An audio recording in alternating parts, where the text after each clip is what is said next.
Do you want me to plug your stream? Yeah, man, if you want, shout around, see what happens.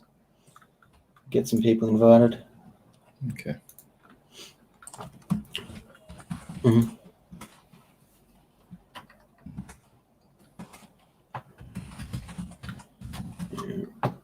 Welcome, everyone. So tonight we've got Seshoo on. We've just been talking a lot recently about this new thing that's happening with Facebook, basically, inventing an algorithm that is building profiles of ourselves and then kind of using that data against us in a way to get us addicted to the platform. So we're talking about that before. We've been I've seen some stuff in the past with Cambridge Analytica, which was a company during the 2016 elections in England that they were using, doing the exact same thing Facebook's doing now, but obviously prior version. So something we could do, talk something about that tonight, and yeah, kick it off. Seshoo, do you want to kind of give a little intro to yourself, mate?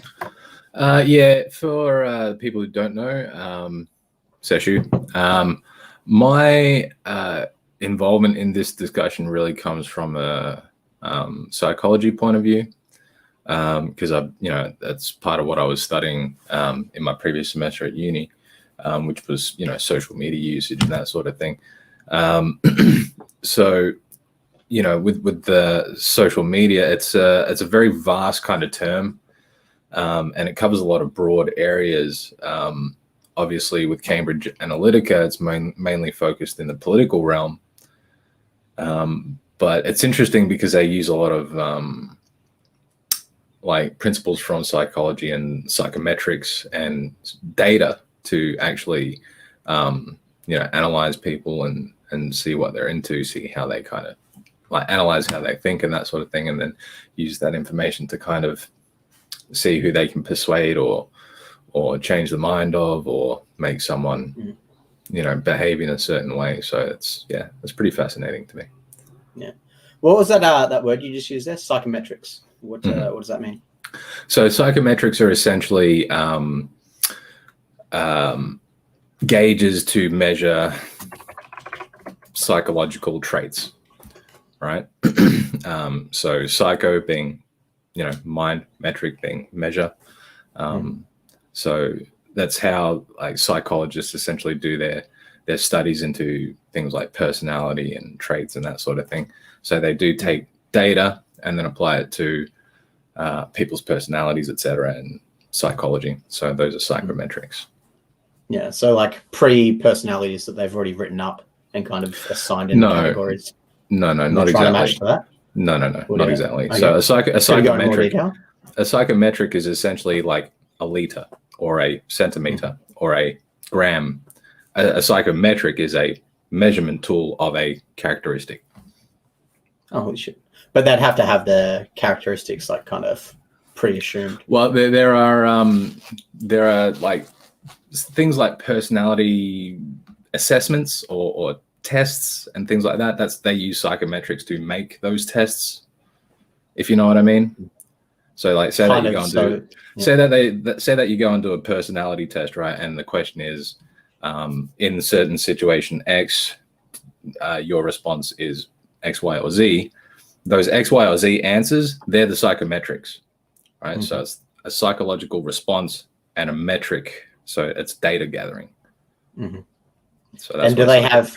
Well, I would assume in that case, and they would have those psychometrics matched up to things that they already know is going to get a desired outcome, or those personalities going to be susceptible to certain not necessarily. I mean, there are general trends with certain personality types. You've probably heard of the big 5 personality traits, which are openness, conscientiousness, extroversion, agreeableness, and neuroticism. So those 5 categories, so those 5 words, they're all psychometrics.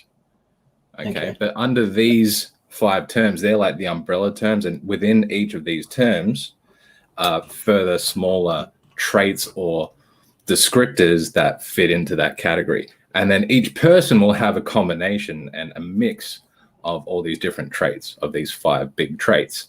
And so depending on how a person is built and how they're developed and how they've been socialized, etc. What their biology biology kind of does dictate a lot. Not everything, of course, but a lot.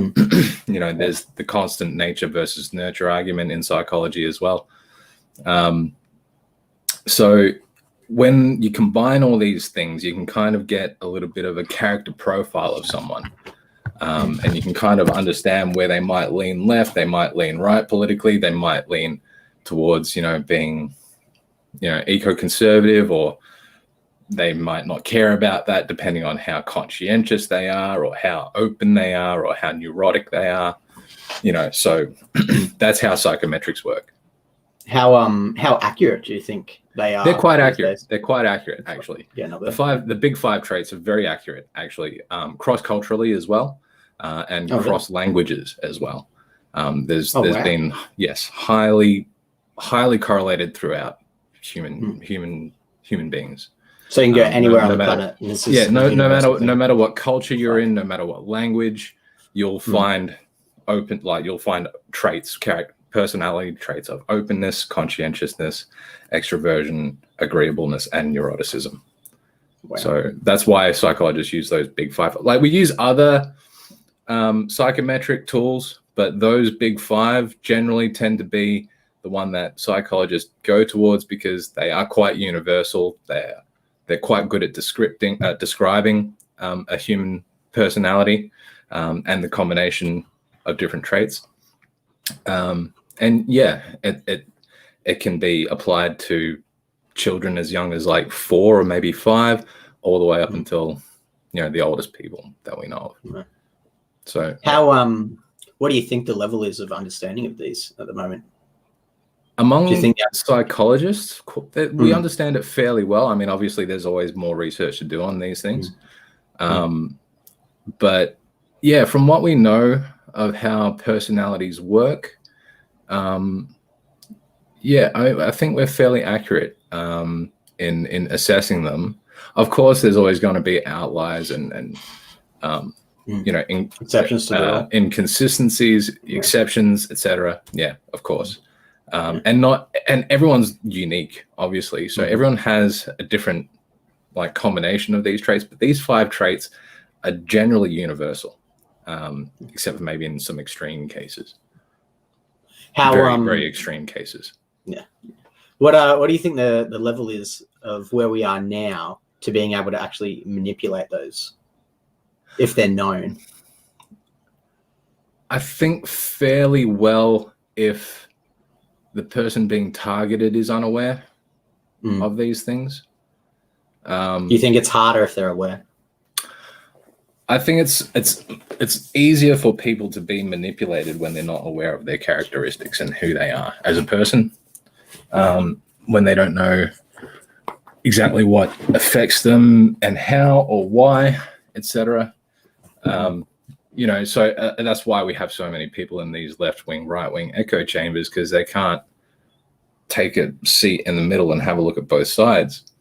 And so you've got these left-wing ideologues versus these right-wing ideologues. I mean, admittedly, in popular culture these days, it's the left that's dominant, whereas 10, 15, 20 years ago, it was the right. So the pendulum has swung. But I don't know, it seems that the pendulum has swung to quite the extreme this time around. Far, yeah. Yeah. And I think that has a lot to do with... Do you think those people at the extremes are easier to manipulate than the people in the middle? Yeah, I think so. For sure. Absolutely. Well, it depends really, because if you harness that ideology, then it'll be then you've got them essentially. Yeah. Look, the when we talk about manipulation, it really depends on susceptibility, and people in the middle may be less susceptible to manipulation because they just care less about the issues. Whereas people on the extremes, they seem to tend to care a lot more, so much so that they kind of take on their beliefs, as a personal part of them, and any kind of challenge or criticism against it, they feel like it's a personal slight. And that's why we've got this offense culture and this cancel culture these days, I think. Yeah. they will think they've been attacked. Yeah. Exactly. Yeah. And my thing has always been like, if someone says something, like if someone mentions a reality of the world, like a statistic, say, for example, 80% of divorces are initiated by women. If it doesn't apply to you, then maybe, you shouldn't get so offended at it. And if it does apply to you, maybe you should stop and have a think why, Yeah. So getting offended at stuff, in my opinion, is just silly. I mean, I've been on the receiving end of what could be seemed to be really, really offensive stuff. I've grown up with racism my entire life. Growing up in Australia, I was much more Asian looking when I was a kid. I don't really look like that now. I'm very ambiguous now. But when I was growing up, it was a white Anglo-Saxon Protestant. Yeah, well, it's the lighting as well. It's very dark in here. My light is like behind me up here. And the only light that I'm really getting is from my screen. Like the back, yeah. Reflecting off, yeah. So I look a little bit darker than I actually am. But the point is, like, taking offense at something, it doesn't actually solve anything. It doesn't do anything. Like, you're offended, so what? Yeah. Like, cool. Cool story. Yeah, cool story, bro. Yeah. Move on. Like, if you're going to be offended, rather than saying I'm offended, maybe argue the reason why you're offended to that other person who offended you. And maybe you might be able to persuade them. Maybe you're just being, overly sensitive. But without that conversation, without that discussion, without maybe that argument, nothing's going to get solved. Jamaican Seshoo. Hey, man. Yeah, man. Thanks, Claire. Yeah. I mean, unless you're contributing something to the conversation, like, just why are you in it? You're either there sitting and listening, learning from it, or participate in it. Saying, that's offensive, and I'm offended, and then screeching and screaming at someone, calling them a bigot and this, that, and the other. That doesn't solve anything. If anything, it's going to make it worse. Because what that person said might have been completely innocuous, and then you get these screeching harpies coming at them, and then they go, right, well, I've had enough of this. Maybe I'll actually be purposefully offensive now. How do you like that? Maybe now you'll actually have a reason to be offended because I'm actually purposely trying to do it now. Whereas before, people just say the most innocuous little things without any kind of maliciousness, or, that's just what they thought was correct speech at the time. I hate this political correct speech shit. It's ridiculous. It's bullshit. It is bullshit. It stifles. It's against freedom of speech, man. Everything. It stifles everything. Yeah, it does. Yeah. As soon as you hear the concept of someone coming for your speech, it's like, let's talk about that first, because that doesn't make any fucking sense. No, shut freedom up. of speech is exactly. It's a fundamental requirement to have a society like ours. You have to have freedom of speech. It needs to exist because you need the conflict. You need the differing opinions to rub against one another to create the friction, to create the change. People have been taught in the last 15, 20, maybe 30 years that no, that's not the right way to go. In fact, everyone should just shut the fuck up, not say anything to each other. Because what was it? The Kathy Newman, Jordan Peterson interview. The question was, what gives you the right to have freedom of speech versus a trans person's right not to be offended? I'm sorry, Kathy, but the right to not be offended does not exist. It is not a right. It's a subjective thing. Yeah. I could be offended at a lot of things, but I choose not to be. Being offended is a choice as well. Yeah. People seem to forget that. At a certain point, it's just like, it's kind of just being the victim. It's being the Jerry of the world. It's like, you don't want to. It's like, in my opinion, right? And it's probably from my upbringing. I could have played the victim, being like, "Oh, woe is me," and being the victim, and stop picking on me. Or I could have stepped up and did what I did and said, "Shut the fuck up and stop picking on me, or I'll beat the living shit out of you." And I didn't get picked on again. Yeah, that's it. You got to stand up. For sure. You do. I don't know why that came back up again, but going back to this, the Facebook thing, and it's kind of creating that culture. It's creating that feedback loop, but it's doing it to such extremes. Like it's really radicalizing a lot of people, or at least that's how it seems. I mean, I haven't met these people in real life, so I can't say that for certain, but I can definitely see it on the internet being perpetuated. So I'm not like, obviously a certain amount of it is good, but is there an amount that goes past it where there's too much conflict, and then that actually is causing more issues? The major danger of social media these days is overusage. Yeah. Screen time, in fact, just screen time alone, doesn't actually matter what you're doing. Screen time alone is the number one highest correlation to problematic social media use. Really? Yes. So the more time you spend online, obviously, the more likely you are to spend time in places and doing things that are counterproductive or toxic. Is there a dog in your room or something? Give me 2 seconds. That's funny. Live TV, people. Live television.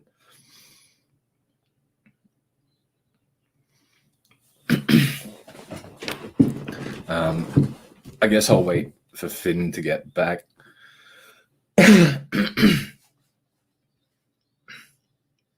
Or maybe I'll carry on the live by myself. Hey guys, I've taken over Finn's channel. No, here he is. Fine, keep talking. I was just saying I've taken over your channel, mate. I could hear you the whole time. You should have done it. You should have just what was I saying? Yeah, so screen time is most highly correlated to problematic social media use, which obviously is going to be the case because the more time you spend on, with a screen or a device in front of you, the more likely you're going to be spending time in those places doing those things that just aren't healthy for you. Generally, as well, there's two ways that people use social media. One way is passive and another way is active. The passive way is generally when you start seeing problems, when people kind of start looking at different social media accounts and going, oh, I'm not as good as this person, or I don't have as much as this person, or I'm not as famous as this person, blah, blah, blah, blah, blah. Those sorts of things, they can become problematic with anxiety issues, depression, depressive symptoms, etc. But then you've got all this other stuff on social media as well, where they're kind of pushing these victim ideologies. Like I hate to say it, but the LGBTQIAAP2 plus whatever, the alphabet people, they're the worst for it right now. Like 15 years ago, it was the Christians. The lesbians, I feel like cool. the lesbians and the gays, and they're getting just fucked over by this whole thing. No, look, I know of a lot of them are getting pissed off about it. Yeah, all these groups are getting added to them that they don't. Yeah, me too. Me too. Yeah, like the lesbians and the gays, they're cool, right? They're cool. We're cool with them. They fought for their rights. They had a legitimate grievance, and that's all they wanted. They just wanted everything that everyone else gets, right? But I'm not so much sure about the B's, but the TQIAAP2 plus whatever people, they have taken it to the next extreme. Like they're not just asking for the same rights as everyone else. They're asking for special rights.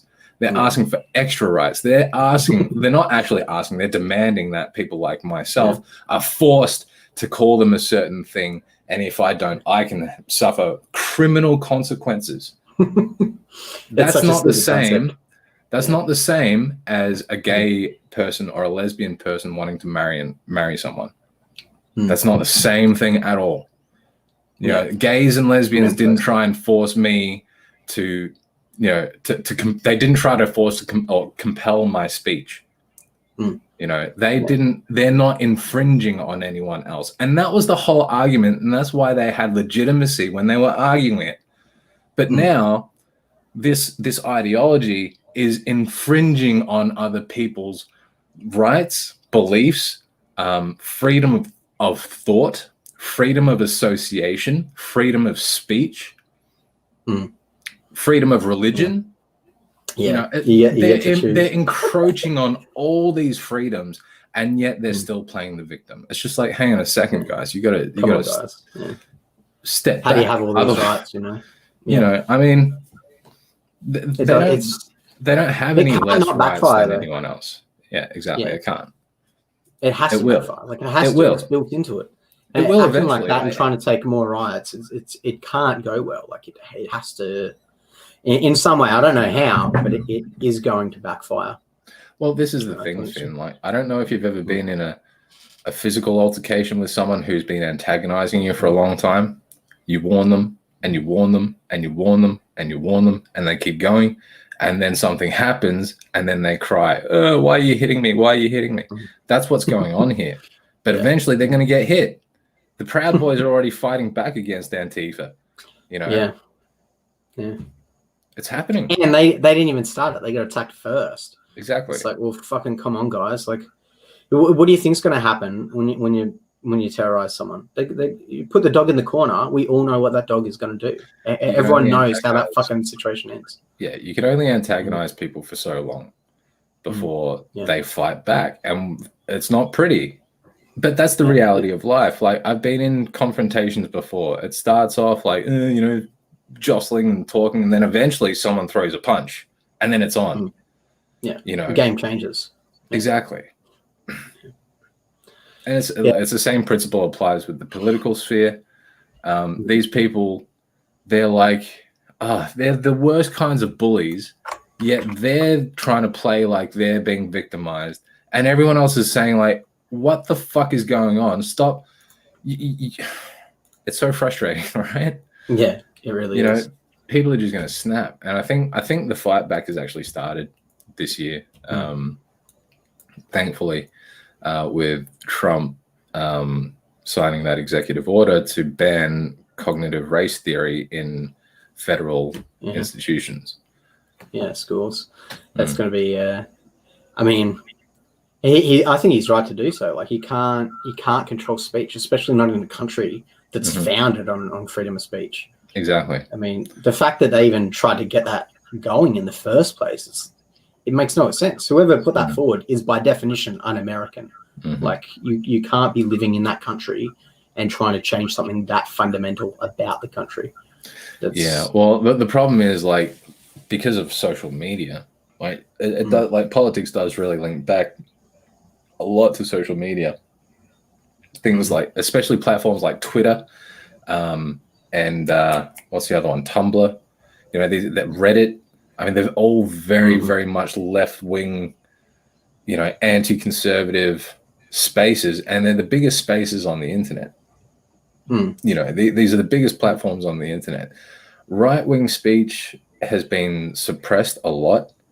People have been banned, censored, shadow banned, cancelled, essentially, made to disappear online, so that their voices can't be heard, so their speech has been silenced. And then the same thing happens to them, and then they turn around and go, "Oh, free speech, blah, blah, blah, blah, blah." And then they start playing the victim again. It's like, hang on a second, just 2 months ago, you were advocating for this other person to be cancelled, and now you're crying about it. No, it doesn't work like that. So, Sorry about the dog, everyone. All good. It's like, give me 2 more seconds.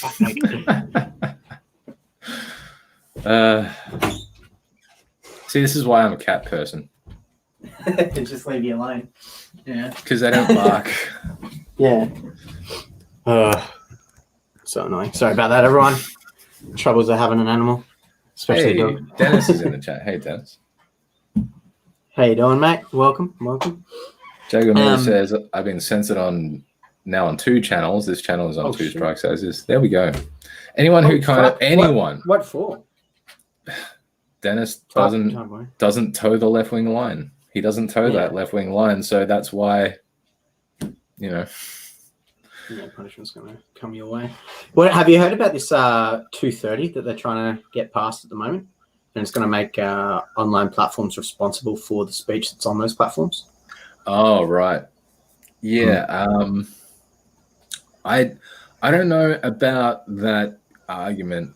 Because like to make them responsible as publishers, I think it's probably more consistent, like, because that's what they're doing now anyway, but they're getting away with it because they don't have that to keep them accountable for that, right?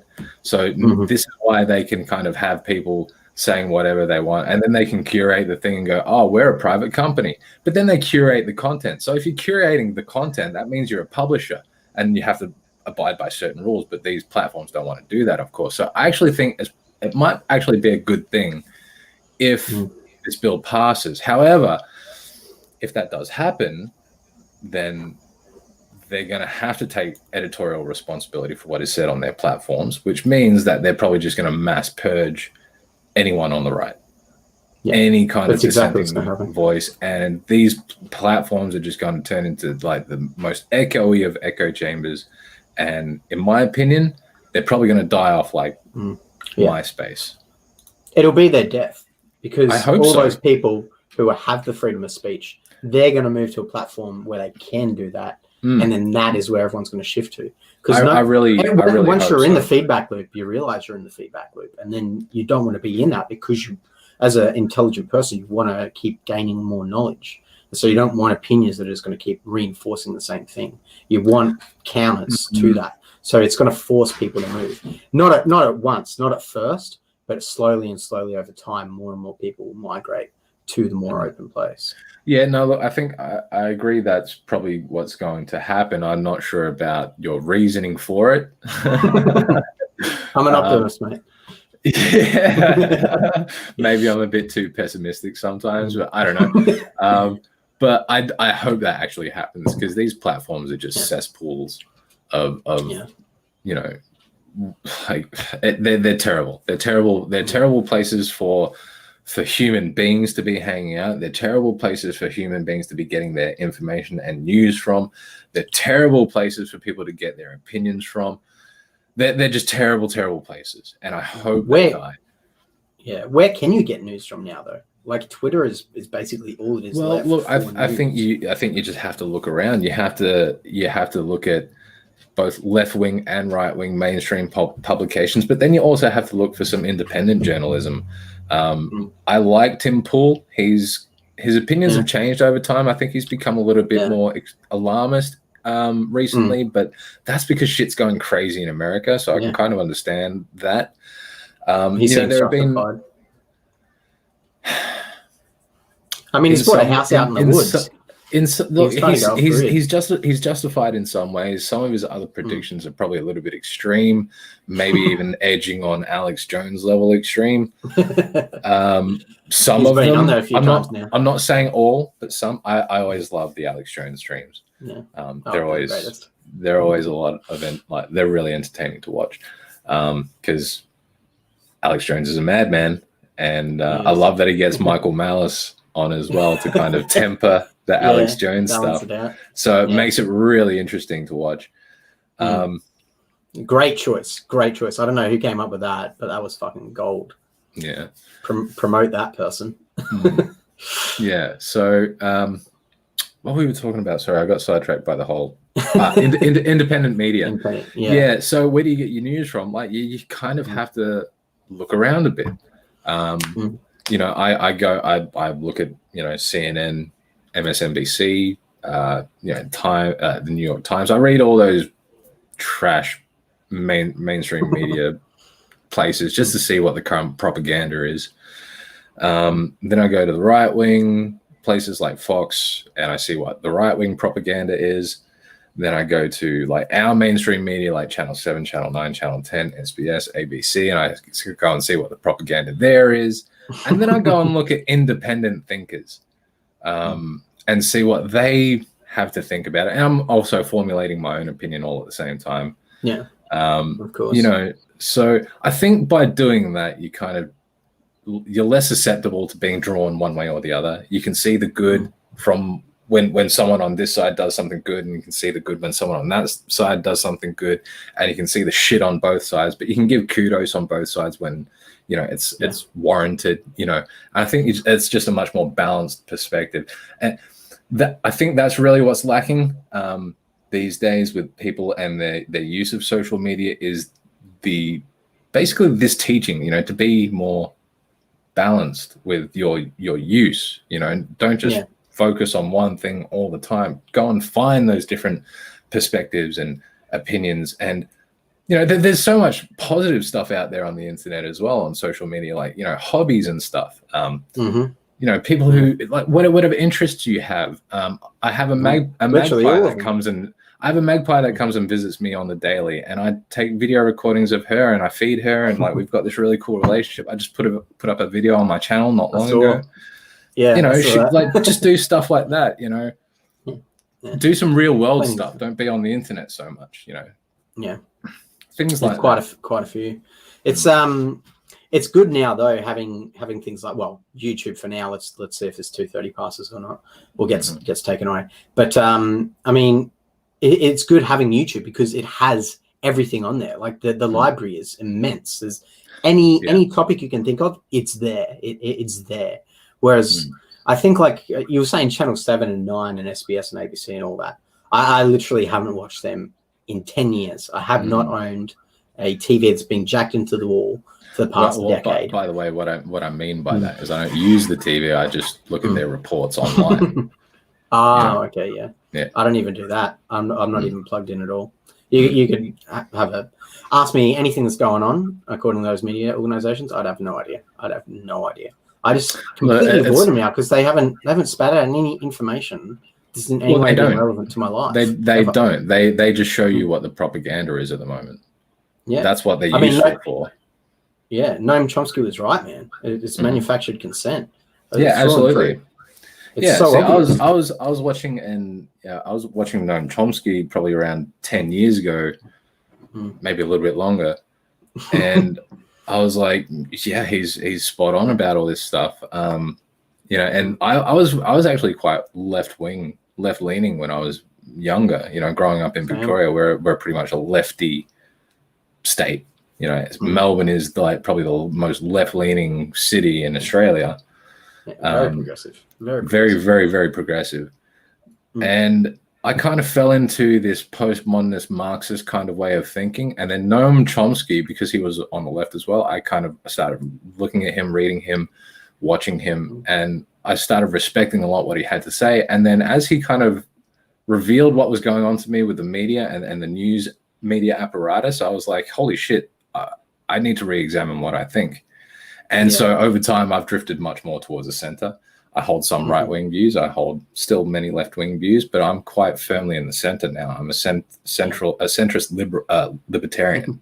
You know, so I'm all about maximizing freedom and minimizing authoritarianism. Yeah, you know, I mean that's the only way we can actually progress, though. Like that's what progressivism should be. I agree. Classical liberalism is a good term for it. But like I agree, and I think that people need to start doing that more, because what I've noticed is that over the last maybe 5 years, certainly since Donald Trump was elected, the political views on the internet have gradually polarized so much they don't even touch anymore. You know, we used to have like a Venn diagram where some people used to overlap, but now it's like, well, it's not even that they've separated, it's that the left has gone and moved so far left, there's really no common ground left in between for all these other people. And that's why we've seen a burgeoning, you know, right wing and populist movement, you know, throughout many countries in the world, actually, not just America. Yeah, definitely here. Definitely in a lot of other countries as well. I mean, it's weird though, because like growing up, it was like being left was the good guy. Like that's what the good person did, is they were left. They wanted rights for everybody. They wanted equalism. They wanted us to progress as a society forward. Yeah, we didn't care about race or color. We cared about the content of someone's character. You know, correct. Exactly. Yeah. And now the left is the opposite of that. It's like, if you're a certain skin color, you can't do this. You can't say that. You can't do this. And if you're another skin color, then you have privilege over this other one. And it's like, exactly. What the fuck? I've been brought up thinking the exact opposite of that. Right. Thinking everyone is equal, treat everyone equal. That's how it should be. And now we're seeing like a reverse of what used to be the right wing is now the left wing. And it's so fucking strange to see that actual switch take place. Like I've witnessed it happen, and it's so strange looking back on my childhood as that being the normal thing, being left as the normal. And now it's kind of swaying, and it's like, why the fuck has that happened? Why is the new left now essentially right wing? Like, why have they gone to be talking about race being important? It's like, it's very interesting that you say that. Do you know about there's this concept in political science called the horseshoe theory? Have you heard about that? Never heard of it. No. Okay, so this theory essentially stipulates that the political spectrum is not just a straight line, but bends down like a horseshoe. So at each extreme, they actually come quite close together. So if you look at the left-wing extremists, they're very much concerned about race. And so are the right-wing extremists. The left-wing extremists like to emphasize, things like, blackness and whiteness and, all this sort of thing. And the left has this really weird thing where they have this what's called the bigotry of low expectations, basically saying like black people can't help themselves. They need a hand up. We need to help these people because they're inferior. They can't pull their shit together, et cetera, et cetera. These are all the assumptions within what they're saying, right? And the right-wing white supremacists, like the white nationals, they say exactly the same thing. Black people are inferior. They can't get their shit together, et cetera, et cetera, et cetera. So the horseshoe theory posits that the center is actually like the top of the horseshoe, and then as it gets further and further to the left and the right wing, they bend down and essentially almost touch. They're essentially the same ideology except couched in different terms. Yeah. It's that. Yeah, that's definitely how it is. It definitely seems that way. It's weird too, because like, how would they? Like, do they have the same beliefs? And what happens when they realize they have the same beliefs? That's an interesting concept. Because then which side do they take? Because if they got the same beliefs, then what happens to them? It'd be interesting to see a psyche change there. Yeah, it's funny. Generally, a lot of cognitive dissonance happens. Like, I'm the good guy, right? I thought I was the good guy. I was trying to help him, but then they examine and think, do I actually think this person's inferior and needs my help? And then they get into the whole savior complex thing. A lot of them have a savior complex where they want to save the world. They want to make the world a better place, but they haven't got their own shit together yet either. So that's it. I mean, everyone wants to be a hero. I mean, everyone wants to be the good guy. Well, everyone is the good guy of their own story. So, well, this is the thing as well. If everyone wants to be the good guy of their story, then they should focus on their own bloody story and stop trying to force everyone else's story to be like yours. Yeah. The people who get offended on other people's behalf, they're my favorite. They're so far gone. It's like, really? Like, no. Sort your own shit out. Then and only then, which is an impossibility because you're always on that search. It's like you can help others. But I can understand why people get offended on other people's behalf, because those people are generally like naturally highly empathetic, right? They feel they seem to be able to put themselves in other people's positions and feel their pain. So when they hear something that seems to be offensive to a certain particular group, then they might feel the need to hold an offense for that group. But at the same time, I understand that urge, but that is something that essentially a child would do. It's like an underdeveloped level of emotional stability and maturity, to be offended on other people's behalves. I barely get offended on my own behalf, Yeah. So, yeah. And it is. And it comes back to that thing, that way of thinking where it's, that person can't look after themselves, so I've got to do it for them. It's like, no, that's incorrect. If that person is offended, they will say something. They will do something. You do not need to get offended on their behalf. You think you're better than them? No. So don't speak up. Don't say anything because it's not relevant to you. Exactly. Only if you are offended, both these people on the left and the right wing have a superior complex. They think they're better than other people. They actually believe that they're better than other people. They have very, very they're not very humble people. Humble in the sense that, when I say humble, like most people have an understanding of humble being someone who's meek and mild and just, no, a humble person is someone who understands who and what they are, their limitations, their strengths. That's what a humble person is. Someone who is not humble has an unrealistic view of who they are. That's why they're arrogant. Like arrogance and humble, they're like the opposites, right? Someone who's humble knows who they are, and they know that they're not perfect, because none of us are, and we all realize that, those people, but those people who are arrogant think that there is such a thing as a quantifiable better. I'm better. Like, well, how do you actually quantify that? Oh, I've got white skin. So the fuck what? Oh no, I've got black skin. So the fuck what? It doesn't matter. I've got more money than you. So the fuck what? You might have more money than me, but you're not as this, or you're not as that. It doesn't. Everyone's so different and unique, and so thinking anyone is specifically, objectively better than anyone else is just nonsensical. And also in the sense that philosophically, our society is built on the concept that every human being, every like, not even just human being, but every life has some kind of intrinsic value to it. Sorry, everyone. All There's good. a dog next door. It's just set my door off. Oh my god. Keep talking. Okay. What was I saying? The feedback loops, or the people being humble. Oh yeah. So both these people on the left and the right have this superiority complex, because like they have this arrogance about them. The people on the right, the white supremacists and all that sort of thing, they're quite open about it. They'll be like, yeah, I agree. Black people are inferior to this, that, and the other.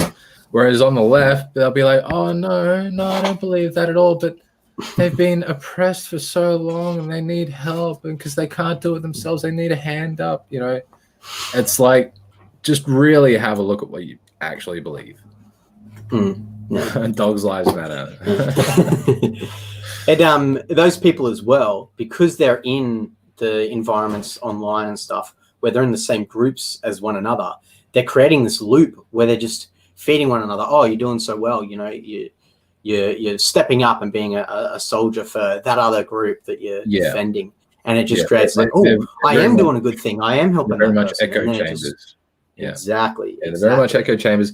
Also, with the current modern day left-wing ideology that we're seeing, I've been likening it to a religion or a cult for a long time now, and so other people have caught on to this as well, because they do actually function very much like a religion, like the religious right used to function 10 to 15 years ago, which is when we were having this debate with them.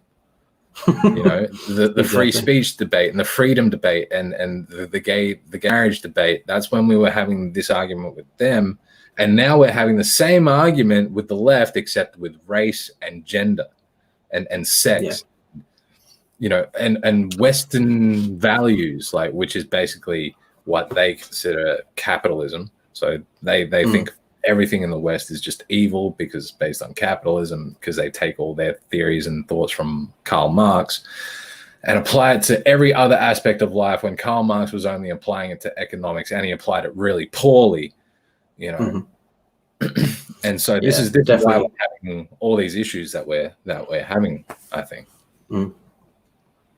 I mean, I think what it is as well that adds to that kind of hatred or despising of capitalism is that when a small group of people get all of the power of that society, I think that's, or of the people in the extreme that I've talked to, that seems to be the guiding thing, is that there's this group at the top that just is so far removed from everyone else. There's no comparison anymore. And in that way, they think that capitalism is bad because now they're on the extreme bottoms, while they know that these extreme elites exist that are just but you see what they want to do is like they want to abolish the extreme elites, right? But the only way to do that is to bring everyone back down to the same base level that they're already at. Yeah, you know, in their mind, they think that they can take the ones at the top, you know, and then the ones at the bottom and bring them somewhere to equal in the middle. No, it's not going to be like that. We've seen it happen in the 20th century over and over again. The way that this always works is they have an elite class, they have a bottom class, and everyone just becomes bottom class, except for that tiny, even smaller elite group up the top who control everyone else. So they're trying by trying to eliminate this imbalance, inequity. They're actually just allowing fewer people to get more control and everyone else just to be at the same bottom level and no one in between. Yeah. So that's not good for anyone except for the people right at the top. Right now, it's good for people at the top, but also a good strata of people in the middle and closer to the bottom. In between the year 2000 and 2012, global abject poverty levels were reduced by 50%. That's huge in 12 years. And that's due to capitalism. That's due to capitalism coming to places like India, South America, and now Africa. Yeah. So trying to take a hold of Africa, but let's hope capitalism kind of gets in there. China's trying to take over everywhere. I mean, they've been investing. I've been saying this to my American mates for years. Don't underestimate China. I was saying this years ago. They've been buying up the world's gold supply for decades now because they've been wanting to go to the petro yuan, which is why they're having this trade war between the US and themselves over the petrodollar.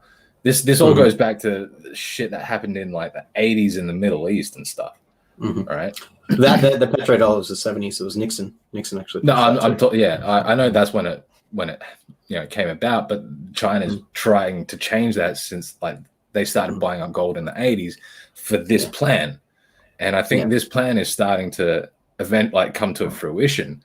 I didn't really know what the timeline on it was. I actually suspected that the beer bug was contrived and planned as part of this, but it may have been mistakenly, released early or something. I'm not too sure. It may have been a controlled mistake. Who knows?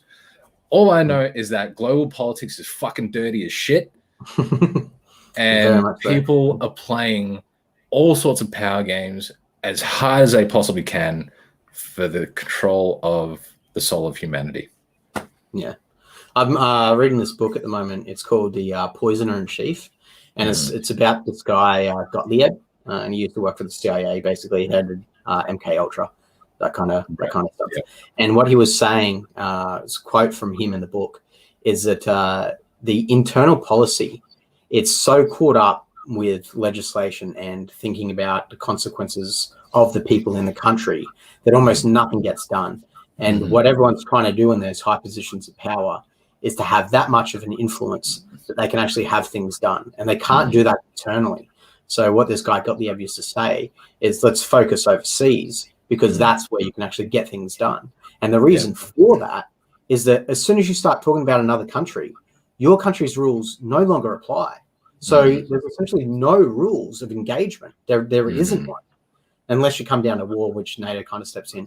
But apart from that, how you treat another country, there is no rules for.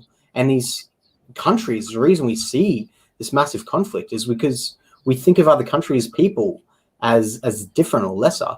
Or at least governments do. The people in the government seem to have this ideology. And the people in the government try to push that propaganda to make their own populace, say, oh, yeah, that's cool.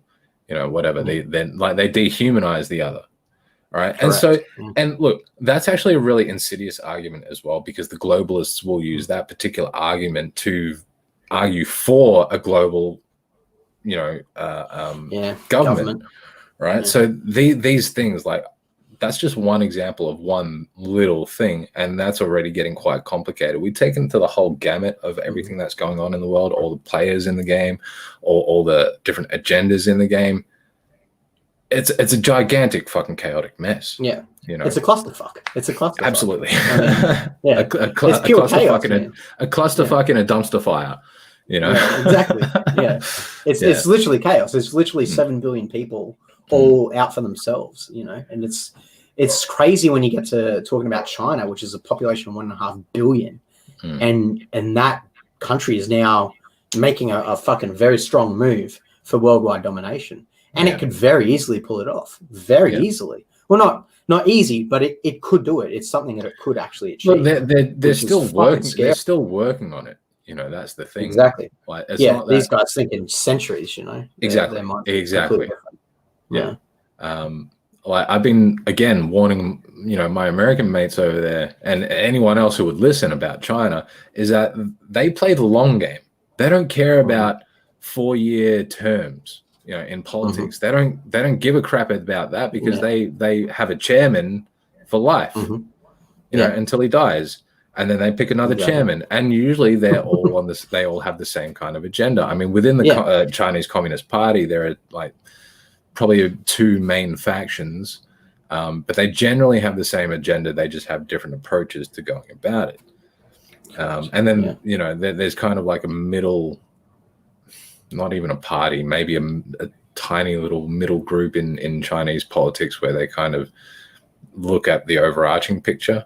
But all of these factions, they're still united in their view of where they want China to be, which is what actually makes them really strong right now. And what makes the US and the West so weak is that we've been divided with these ideologies coming out of the institutions for the last 60 years. And I actually blame the communists for it. I blame the USSR and the Cold War with the USA during that time, after the Second World War, or maybe even during the Second World War and leading into the time period afterwards. But after the collapse of the USSR, I'm quite certain China just took over. They just took over. It does, definitely. You know, they just took over the plan to what's it called? Subvert the West, and that's exactly what they've been doing.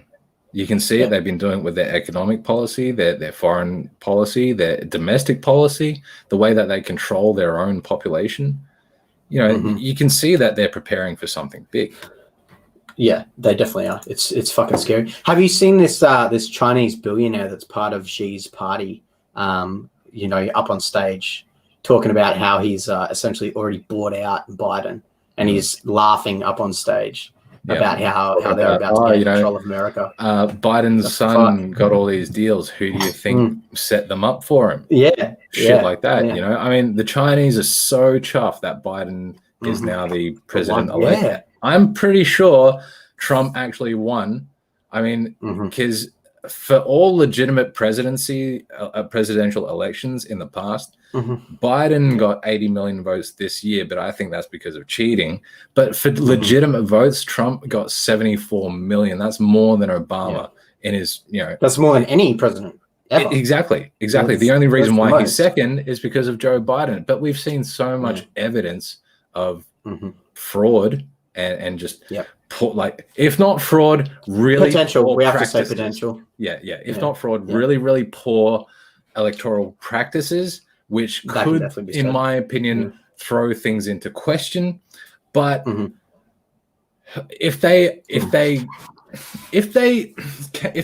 since the media came out that pretty much that night and said, "Oh, Biden's the president-elect," when they shouldn't have anyway, because they have no right to bloody call it in the first place.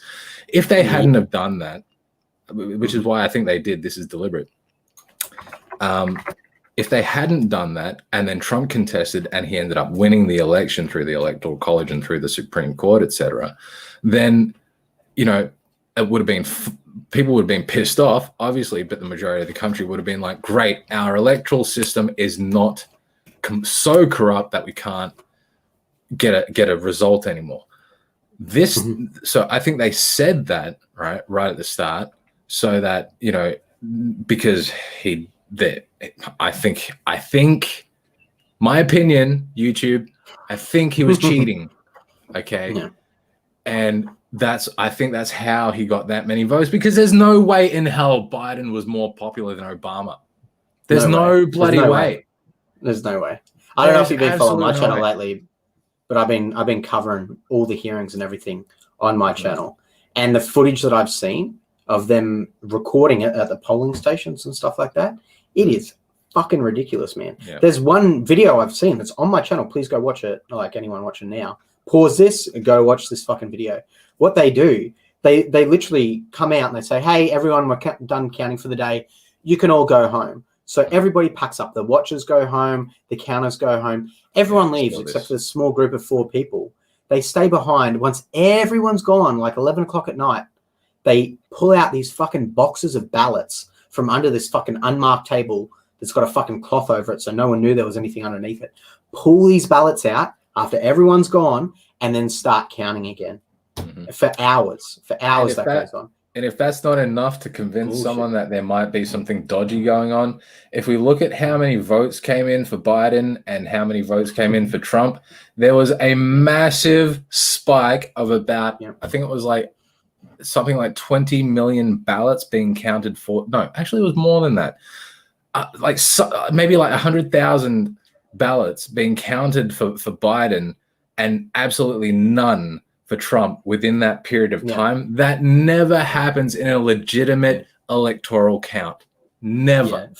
That is impossible. It is. From what I remember, the count was 596,000 votes to Biden, 3,000 to Trump. Are you shitting me? Are you shitting me? That's not real. Yeah. No way. That kind of discrepancy, that is just, so I don't know how someone can look at that and go, oh yeah, that's normal. Yeah, like, that seems that. And then they say there's no evidence of. Yeah, and but then they play on that, and then the next week it's like there's no widespread evidence. Yeah, and then the week later it's like there's no evidence that could sway the election. It's like, well, which one is it? Is there no fraud? Is there potential fraud? Is there no widespread fraud? Why do you keep changing? Why do you keep changing, you know? Yeah. Did you just admit that there is widespread fraud? Because that's what it sounds like. Exactly. And this is why so many people now are trusting the mainstream media less and less, yet these left-wing ideologues will back up and use these reports and say, Biden's president, get over it, losers. What do they call? What are they saying? Trump tears or something? You know, they're going right-wing tears and all this sort of thing. You know, they're just these people are so fucking ridiculous and immature. They're like trying to rub it in and all this sort of thing. They're playing this political game, but then they'll cry foul when the same thing happens to their own team. You know, which it never does because the media is on their side. Yeah, which, you know, look at 2016. Look what happened there. They called Trump a fucking Russian agent. Yeah, that's for 4 years. That's literally, dude, that is the worst thing you can fucking say to someone who's the president of America. There's no higher insult. There's no higher illegitimate claim to the throne. Yeah, it's calling someone a traitor. Straight up. Like treason in America is still punishable by death. Absolutely. By death, man. I think it's still punishable by death here.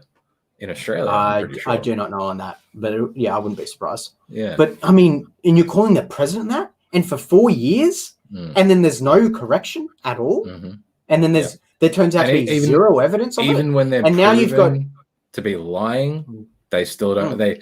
I hate the way that the media do this. Right? They'll say something, and then that'll just go out like viral. And then they'll be corrected on something, and then they'll print a tiny little retraction so that you know maybe 1 or 2% of the people who saw that initial report and believe it now actually see the retraction. You know, I hate it when they do that.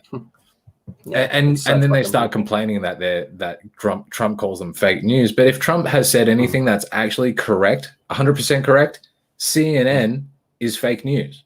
Yeah, I mean they all are. I don't think there's any left that aren't fake news anymore. And I think, actually, just on that, I remember seeing a Joe Rogan podcast where he was talking about this. And he was saying, I can't remember who he had on, some business nut or some fucking guru of some kind. And they were talking about how when a business keeps growing in size, eventually you have to start hiring certain people. And what they're saying is the media has now grown to a certain size where they have, 20 lawyers that focus on this one thing and then 20 lawyers that focus on this other thing.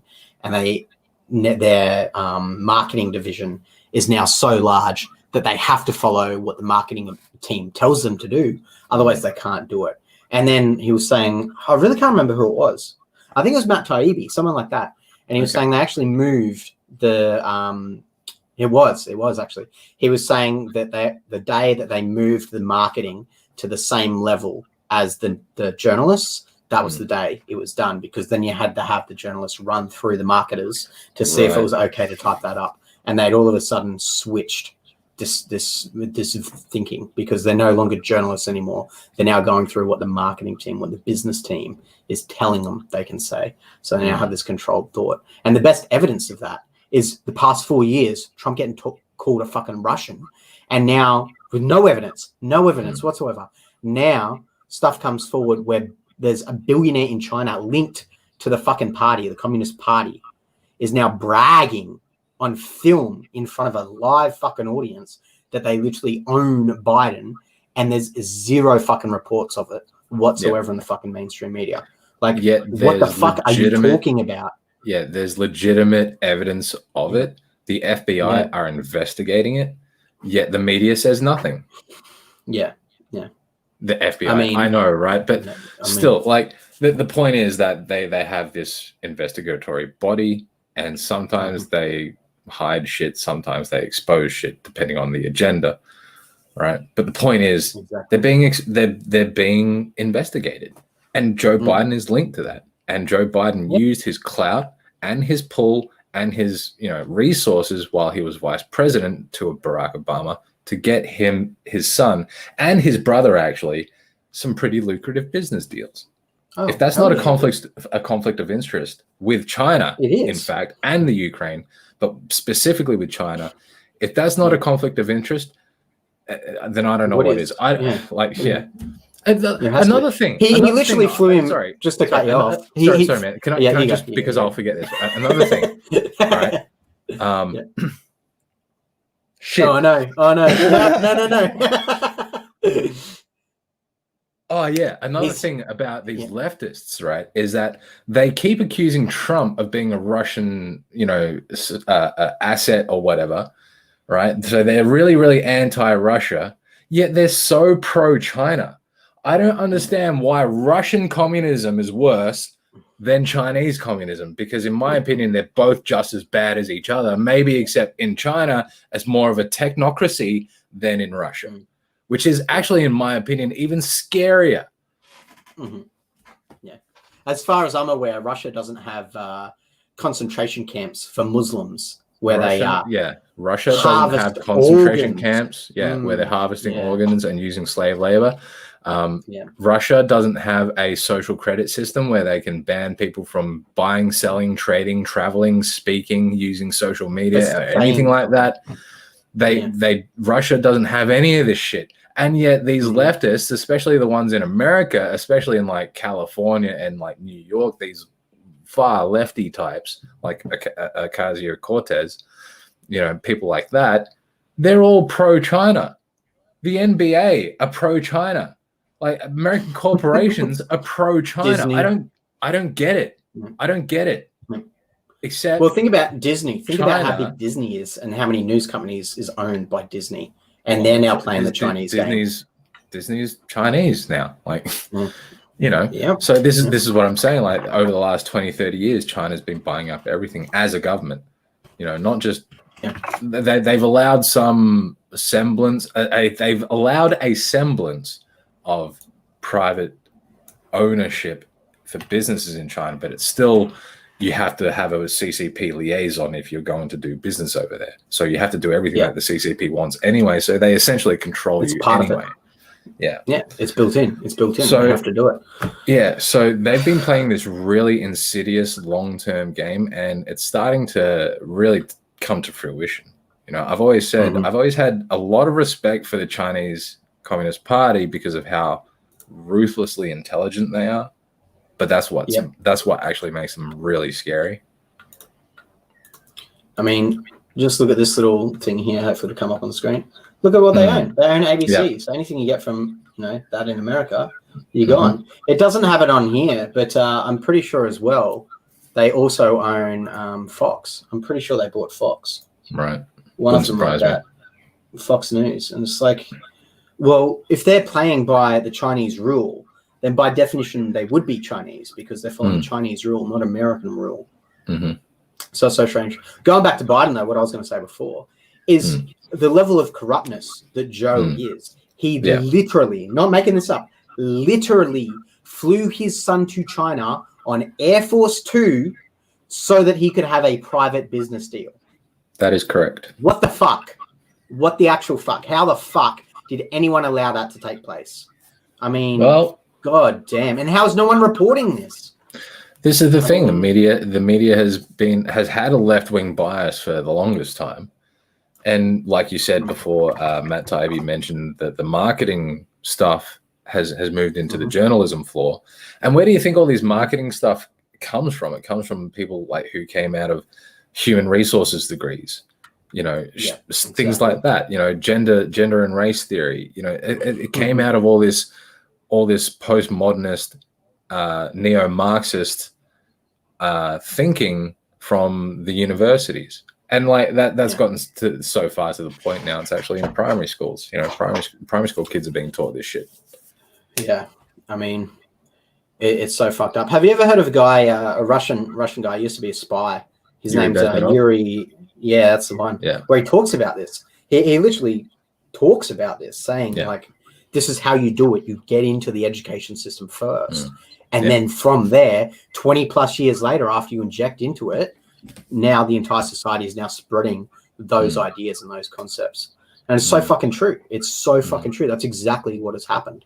Yeah. And at this moment in time, I don't see a way back from it. Like, it seems like it's so locked in that we wouldn't see a change unless we did somehow affect these education systems again. I think it comes down to people like us who kind of have been exposed to a lot of this stuff, kind of speaking out about it. Yeah. The problem is, of course, whenever you talk about things like this, places like YouTube, who are very much left-leaning, don't like this sort of stuff being spoken about because it makes people think about what they actually believe. So like when all of this being related to the social media discussion side of things for tonight, I think there are going to have to be different platforms. Like Minds is a good one, and Locals is also a good one. They're all very much about free speech and upholding that, and that's really, I think we kind of have to not just hope, but try to influence people, especially maybe younger people going into the future, to maybe not just stick to one echo chamber. Like try to get them out of their echo chambers more. Try to show and expose people to different sides of the story, different sides of the political spectrum, especially because politics seems to be so pervasive in everything these days. Even like it's gotten into hobbies and like things like knitting circles and shit like that. It's gotten that pervasive. I kind of like that though. I kind of like that politics is being talked about everywhere. To me, that's a good thing. Like I think that's definitely necessary. Look, but what I have an issue with, to be more pessimist than you, is that now, I mean, I can think that me and you are having an educated conversation here. We're actually talking about these ideas and talking about the pros and cons of them. But if I was a child right now, a teenager growing up with the system that Facebook currently has, where it's building these profiles of me and then just showing me that content only, I'm a fucking idiot, man. There is no way I would be able to escape that system until I was like in my 30s or 40s, probably 40s, growing up in a system now. So these kids coming up that are just getting stuck in these loops and then not being aware of it because the loops are so powerful, because the AI programs are so well fucking built that those kids are never going to know to look into other circles to form an overarching opinion as to a narrow opinion. And I don't think, just seeing where the level is at now, that the kids growing up in this are going to have that awareness. I don't think they are. It just seems so strong and so built into it. Yeah, I don't see that happening. I think you're right in that sense as well, because back in the day, if this were to happen, we would have had other things that would mitigate that influence, such as teachers, parents, etc. Yeah. These days, teachers are all quite left-wing ideology anyway. They all toe that left-wing LGBTQAAIP2+ line. Well, even out of fear, though. Even out of fear, even if they don't believe it, they're scared of saying something because they're going to shut down. Whether it's out of fear or not, because there is a cancel culture as well. This is all kind of been orchestrated and built to the point where it's kind of, you can't challenge it, because if you do, it's very, very dangerous for your livelihood. And that's their actual best defense for their arguments, because they actually don't have very good defenses for their arguments. So the way that they defend their ideology is to stop people from talking about it. So I think it's up to people like us to keep talking about it, because quite frankly, I don't have much to lose. I don't work for anyone. I mean, they can't cancel me. I mean, what are they going to do? But like, again, for me, I find it a struggle just to talk anyway. You'll probably notice I really don't do that much on my channel, and when I do, it's kind of like in little bursts, because I only do stuff when I feel like it. So I don't know, maybe people like myself need to step up and maybe take some more responsibility for it and actually make it into a regimented thing. I don't know. But the point is that young people need to be taught these things, and no one's going to teach them unless they already know it, which means that people like us need to share what we know, because we learned it from somewhere else. We didn't just come up with this stuff ourselves. But the problem with that as well, though, is you're going to have to go searching for you, and you're going to have to go searching to find me. Like, I'm not forcing my opinion down anyone's throat. All the people here watching this now, they're here because they want to be. They're here because they've chosen to watch this, not because it's been forced upon them. And I think, and I hope I'm wrong here, but it seems like that's not going to be a thing in the future, is that people only see what they've been shown, what they've been forced. It's tough to make your way into an echo chamber and say something that someone can hear, right? It's very, very tough. I'm not saying that, it's not, but at the same time, it's not impossible either, because like I said, I actually used to hold, strangely and ironically enough, being, from Chinese parents who grew up in communist China, went through the Chinese Revolution. My grandfather went through the Bolshevik revolution in Russia, and yet seemingly when I was growing up, I still held some communist views and beliefs. And I took a look at myself a little while later and thought to myself, what the fuck am I thinking? Some people have that experience, some people don't. But at the same time, it wasn't just because I didn't just start thinking about that stuff because I was in an echo chamber. If I was like in an echo chamber, it was still some outside ideas would still penetrate that place, because you kind of talk about those things and criticize those ideas. But through criticizing those ideas, you actually start, I'm lucky enough that I'm the kind of person who likes to think about things. Some people don't. Some people just like to be angry. Some people just like to be offended. Some people just like to be victims. Some people, the majority don't care. The majority just mind their own business. I think the majority of people still just want to live their lives and go about their business, not being bothered by people. I'm sure that's what the majority of people in the world still want.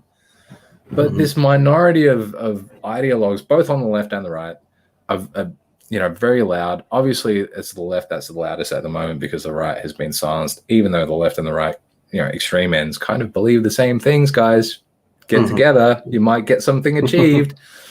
But don't deny that you're both racists and bigots and prejudiced, prejudiced and all that sort of stuff. Don't deny that. At least the right-wing white supremacists can admit it. Yeah, they're slightly more aware, but they're even more retarded. Well, either way, but it's I don't see a way, especially here in Australia, for the Australian government to do anything to stop China, to at least hinder China from having its effects on Australia. Like, I don't see that happening. I think we're already kind of seeing it, because since the COVID outbreak, Australia's been quite insistent on an independent inquiry and all sort of thing, and China's trying to play the big dog and bully us and say, we're not going to buy your coal anymore. But that's fucking themselves over, because they're having rolling blackouts over there now. So if Scott Morrison can stay strong in this trade war thing, and if our next prime minister can stay strong against the Chinese as well, then maybe we might not have so much of this ideology infiltrating through the schools. Perhaps some more people will see the ridiculousness of everything that's going on and start teaching their kids to not just swallow everything that the teachers teach them. Another thing that I've been wanting to talk about is parents need to know what their kids are learning and what they're being taught in the school, because there's so much of this wokeism, this wokest ideology going on, that kids are being indoctrinated. I mean, the boom, the explosion in young girls thinking that they're transgender and wanting to get hormone replacement therapy and that sort of thing has just skyrocketed over the last few years because they're being taught this stuff in school. Girls are especially susceptible to it because of a lot of the way that girls' personalities are built. They're very much empathetic, and the way that they help their friend is not say, "Oh, think about this." It's, "I feel you." So they all kind of go on along with it, and they get on board with each other, and it reinforces this thing. And we're getting all these stories of these girls who thought that they were transgender, but they were just kind of blokey, tomboyish, girls, which is fine. That happens. Yeah. And then they go through the hormone replacement therapy, stuff, and then they end up regretting it years later. They transition, and they said, "I only transitioned because my girlfriend this or that or whatever, or I was influenced into doing this," when they don't even have actual symptoms of gender dysmorphia. So there's a lot of different factors going on in what's going on today. It's not just the social media, but it's education, it's mainstream media, it's health and psychology. It's a whole bunch of different things. Yeah. It kind of reminds me, I don't know if you've heard of Douglas Murray. He's got a book out called The Madness of Crowds. And it's literally this the group think, this fucking craziness. And I don't know if you've seen this report as well, but America is now seeing an uptake in groups of girls going through this transgender thing. So this group of friends are now going through it together. And it's like, that's not how it happens. Yeah, there may be it's not one medicine. Out of every million, but you're talking medicine. 1 out of every 5? No way. It's not medicine. It's not science. It's placating children's feelings, which is basically what the left has been doing for the last 15, 20 years. Placating. Another thing that feelings are always more important. This is how this makes me feel. Yeah, but what's the fact of the matter? Oh, but your facts are not my facts. Your facts are your lived experience is not my lived experience. So they're all they adopt this from the postmodernist way of thinking, which is that there is no such thing as objective truth. So this ideology has so many different facets to it and what's going on. If you guys really want to know really what is going on in Western society right now, look up a guy called James Lindsay, Peter Boghossian, and Helen Pluckrose. Okay, look at those 3 people, and just look into it. They expose what's going on in the institutes these days, like the universities and the schools, and it's crazy. And it's everything that Yuri Bezmenov was talking about. It's everything that we've been observing, China doing, and it's all these things are just kind of coming together, and the patterns forming. Yeah. The best one to watch with those 3, they've actually got a documentary out where the doco team was following them as they were releasing all these papers and as they were kind of blowing up in the scene. They're going to see behind the scenes. That's the guy. Yeah. Great. Check that out, everyone. That's glorious. But they were putting through, what was the dog park one? That was fucking hilarious. So they get these official papers published, which were just complete nonsense, and they were deliberately trying to make them. Not just published, but peer reviewed. Lauded. I feel like saying things like, "Oh, this was this is what? How did they phrase it? They said something like, "This is a great contribution to the body of work," or something like that, and it was just made up horse shit. Yeah, deliberately to be as insane as possible. And here it is appearing in magazines and stuff and getting told, this paper's just come out and it's proved this. When they were literally making up all the shit. And I think, in fact, what they got in trouble for was using false names. That's the only thing they got in shit for. What they got in trouble for, or what Peter Boghossian got in trouble for, is because he was still under university oversight, was fabricating data. because they made up how many people they interviewed at the dog park and blah blah blah. Yeah. So that's what they're trying to get him on. You know, not like, and for the fact that it was supposed to be made up. You know, so it's completely ridiculous. Yeah, and completely like dishonest. But what's more ridiculous on top of that, though, is that the logical response to that is, hey, wait a minute. How the fuck did these people get this stuff passed? There should have been checks in place to make sure that this kind of publication would never. Well, you see, these publications are peer reviewed by themselves.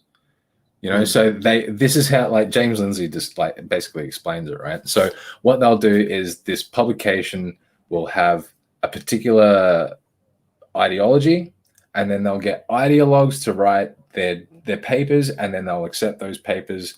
And it's like it's circular reasoning, right? So they use their own papers to cite themselves. You know, they use their own writing to cite themselves. And then someone else will come along and cite this person and go, oh, that must be legitimate. And then more and more and more. And as time progresses, they all of a sudden have a scholarly approval. Yeah, exactly. But what I was saying, though, is what's so surprising is that now they've brought this forward and made this a thing. Where are the institutions that are saying, whoa, hold on, how the fuck did this get passed? Let's stop it from getting passed again. No, I see nothing. No universities anywhere saying, oh, wait a minute, let's rethink how we're doing stuff now. I see the continuation of that still happening. And it doesn't seem like anything's been done about this, which is fucking crazy. Yeah, well, that's mainly the reason for that is because the majority of tenured faculty in Ivy League, you know, universities in the US and perhaps some in England, and I'm not sure if we have any Ivy League universities here in Australia, but we have some very high level, you know, highly renowned, you know, universities for certain things like medicine and that sort of thing. But most of those people who run those faculties and basically have a main say over the curriculum and all that sort of thing and what's being taught, mostly they all believe this stuff anyway, which is the problem that Peter Boghossian and James Lindsay were talking about, is the saturation of the institutions with this kind of thinking. You know, so that's why there's really no resistance to it, except for, you know, more recently with Trump's executive order, which was fucking brilliant in my opinion. Yeah, I can't believe he did that, man. Like, he's fucking ballsy. He's a bowler for doing that. Yeah, you know, seriously. Yeah. What do you think? Do you think on January 6th, do you think he's going to give up presidency, or do you think he's going to fight it? I don't think he's going to give up. Not until every single last option has been exhausted, and then he's going to make the next 4 years of Biden's presidency as much of a living hell as he can, and then he's going to run again in 2024. Yeah, I think that's what I think is going to happen. Yeah, I think very, very similarly. But one of the possible scenarios is if he does lose and gets taken out, they are going to try and destroy him in real life. They are going to rip him apart if he loses. So I think he is going to be trying insanely hard to keep this position, because I don't think if he is out of that position, I don't think that's really going to work though, because they've tried everything that they could for the last 4 years to try and do something and impeach him or something. They've tried for 4 years to do something to him. They've failed. As a civilian, he might be a little bit more at risk, but he'll also have other protections, you know? Yeah. And there's about 84 million people who voted for him in the United States who won't let people fuck around with him that much, you know, so that he won't be a viable candidate again in 2024. What do you think about this 10 million man march that he's trying to organize? You think that's going to happen? Look, it'll happen. I don't know if it's going to be like 10 million people or not. I'm interested to see what's going to happen, because honestly, I think that this US election was stolen. Like I agree. The people actually just our opinions. Fed up. Yeah, just our opinions. I think that the people were fed up. Like I called Trump's election early 2015, because I was looking at the climate at the time, and I was sensing that everyone was basically over this whole fucking political correctness bullshit, or being told that they're a racist just because they're white, or they're a sexist just because they're a man, or this, that, or the other. People were fed up with it. And that's why I think that Trump won in 2016. Also because he was running against Hillary Clinton, and she's the most evil piece of crap in the world. You know, objectively. But Biden's a mass murderer as well. Clinton's worse, man. Without Clintons, a doubt. bro. The Clintons, come on. Oh, yeah. The Biden might be corrupt in the sense that he kind of used his ties to make money for himself and his family, but Hillary disappears people, murderer. Man. Yeah, they're both mass murderers. I would definitely agree, though, that Clinton is worse. Yeah. Anyway. Yeah.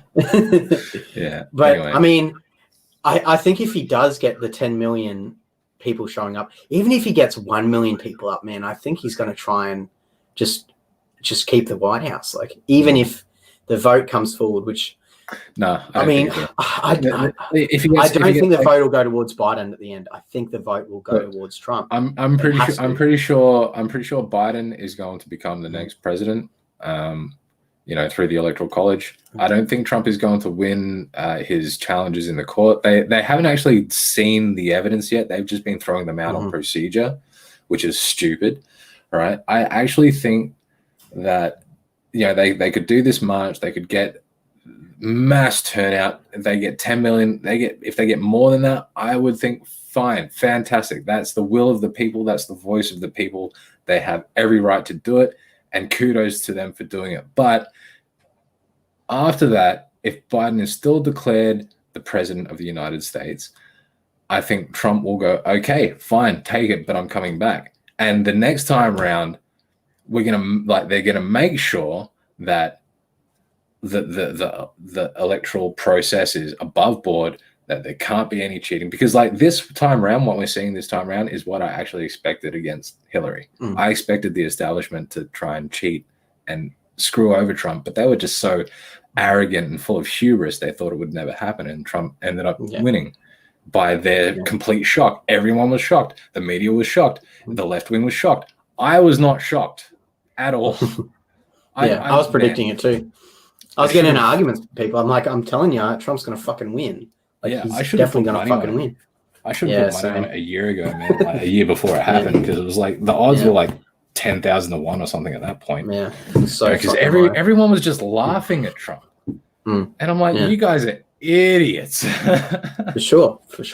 They didn't understand the system. They think that, you know, there's good guys out there and they're battling. They don't realize these motherfuckers are playing for keeps. That's another thing as well. Politics. Yeah, politics is a very dirty, dirty game. Yeah, and the way that the system is set up with the Electoral College, Trump understood how that worked, and that's what he utilized to win the 2016 election. Whereas Hillary just kind of went, "I'm a woman, vote for me," because I'm a woman is a good enough policy position for all these people, right? I remember that happening. I remember at the time, my then girlfriend, I was like, "That's lost it." At that moment, I was 100% sure Trump had got it. The moment Clinton got out there, vote for me because I'm a woman. It's like, oh my God, you have no policy. You have no policy. You're just saying, oh, I was born with a vagina, so I've got the vote. Like, well, she had some policy. She had some policy, and it was terrible policy. She would have started an aerospace war with Russia by flying over Syria.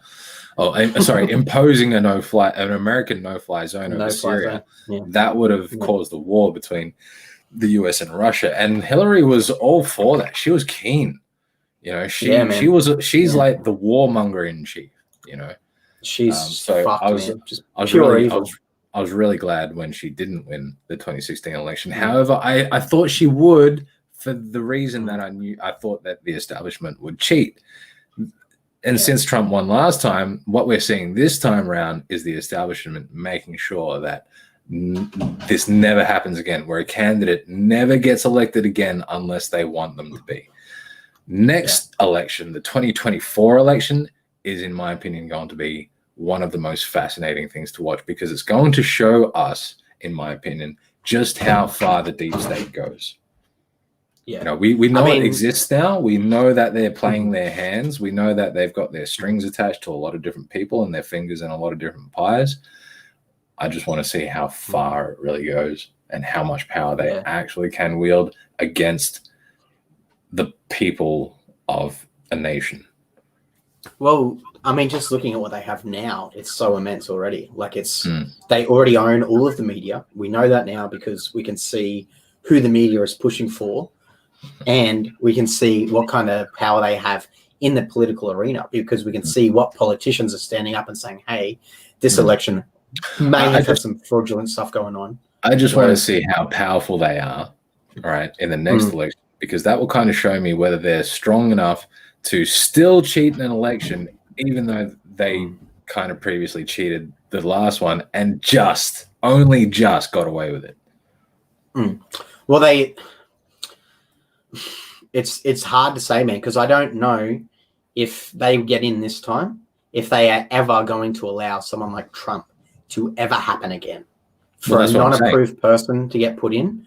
I mean, if they get in, that's exactly what I'm saying.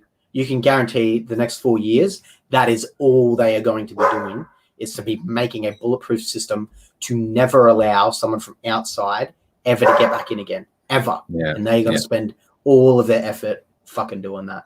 Yeah, true. That's actually a point I hadn't considered, which is, they'll spend the next 4 years consolidating their power, which is actually what they were doing through the Clinton. Yeah, no worries.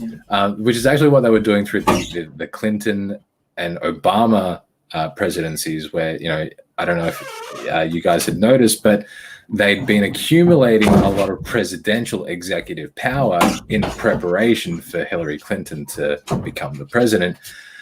And it backfired on them because Trump won the 2016 election and they essentially handled all that power to him. Yeah. So, I mean, it's going to be some interesting times ahead, that's for sure. Definitely some fucking interesting times ahead. Definitely. We'll have to do another chat, maybe during the election or just after the election or something like that. What would be really fun would be a 2024 election watch party. Dude, let's do it for January 6th, man. I mean, that's going to be fucking interesting. So, man, I don't know what's going to happen there. I'm not going to have access to the internet at that time. Yeah, fuck. Yeah. Damn. Well, I might try and do one. Hopefully, you can watch it. I might try and get some of my mates together. Inauguration day should be pretty interesting. That's going to be fucking nuts, bro. Because, I mean, how many people are thinking the same way we're thinking? I mean, America's got, 350 million people? I mean, surely there is a large enough number that are thinking very similar to how we're thinking, where they know that this could be it. I think there's probably at least 84 million people over there. 74. Oh, sorry, 74. Yeah. At least. I mean, 74. Yeah. Active protest voters too. So, I mean, and the majority of those people that voted, I think it was over 70% of those Republican votes were in person. I mean, that's incredible. That's incredible. That shows how much of it is still we're going out. It's voting day. We are going out. It's a tradition. We are going out and actually physically voting.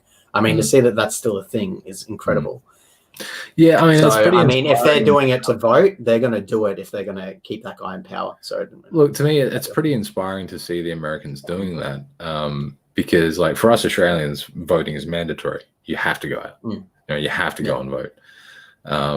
But to see that many people vote and to see that many people actually go to the voting booth and not just post it in or whatever is actually really quite inspiring to me, because it means to me that a lot of people are actually paying attention to what's going on. And, they can recognize, they could recognize the two parties in the campaign for essentially what is the battle for the soul of America, which is one that is pro-America and one that is pro-globalism, I guess.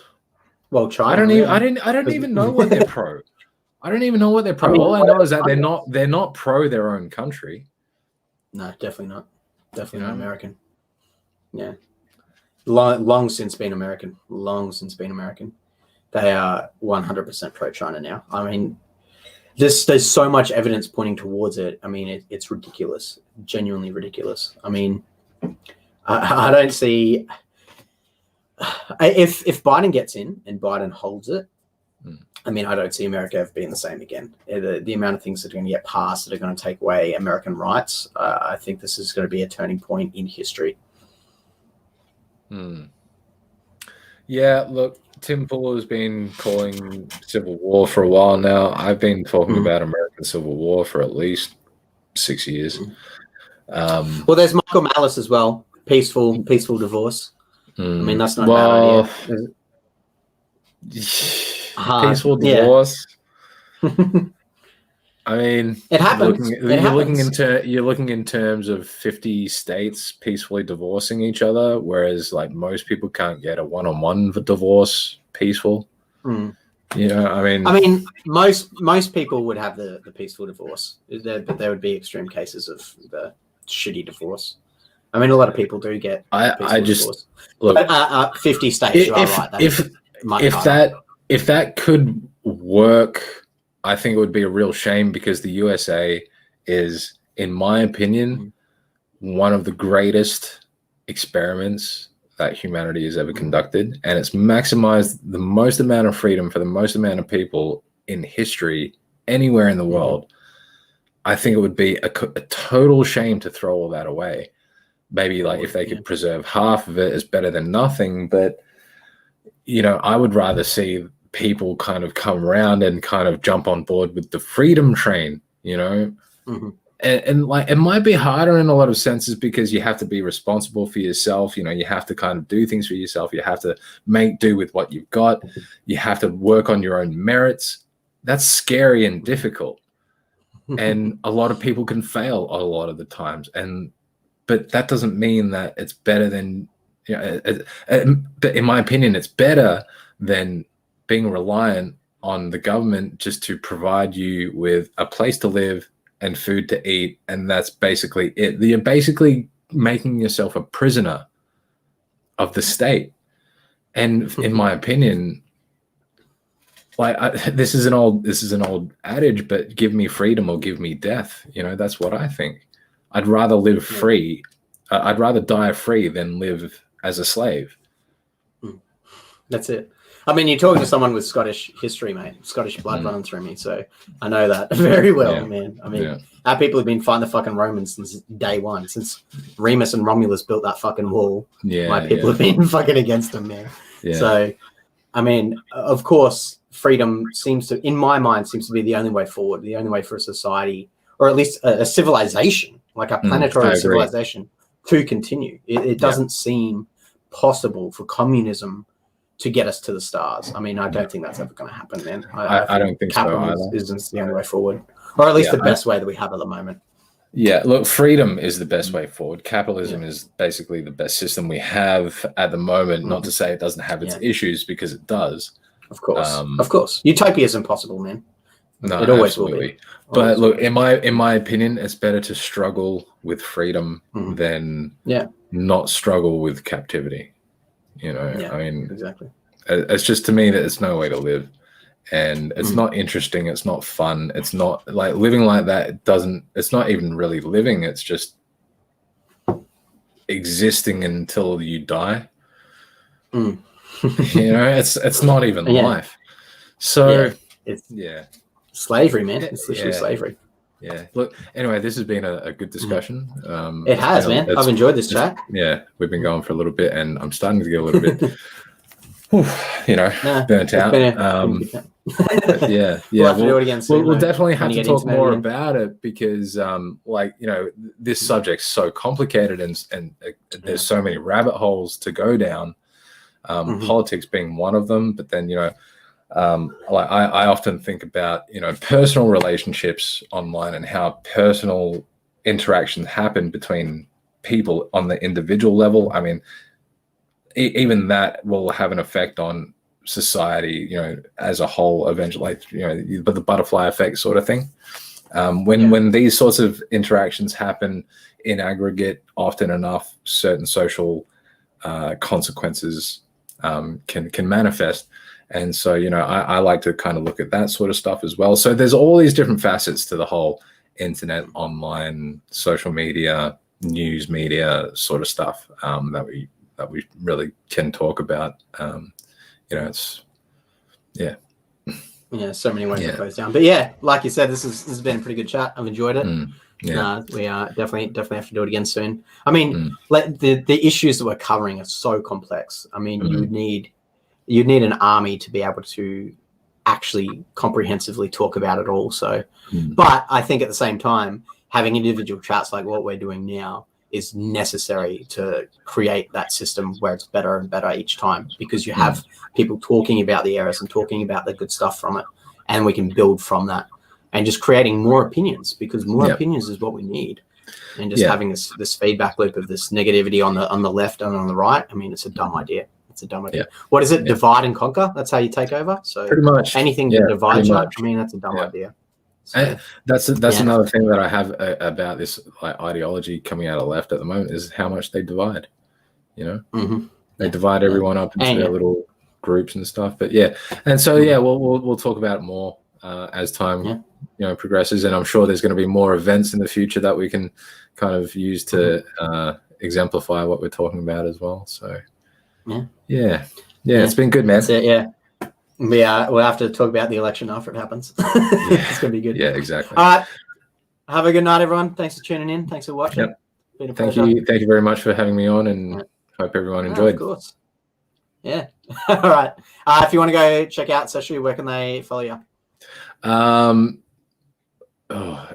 If you go to the channel thing, like I can't remember the specific channel URL thing, but it's like YouTube/C/Seshoo, I think. SESHOO. Or you can try to look me up. Check it in the description. That'll make it easy. Check out Seshoo, guys. He's got heaps of good videos where he talks about this kind of stuff. So, and just random stuff as well. I do all that stuff as well. Catch us all later. See you in the next one. Cheers, guys.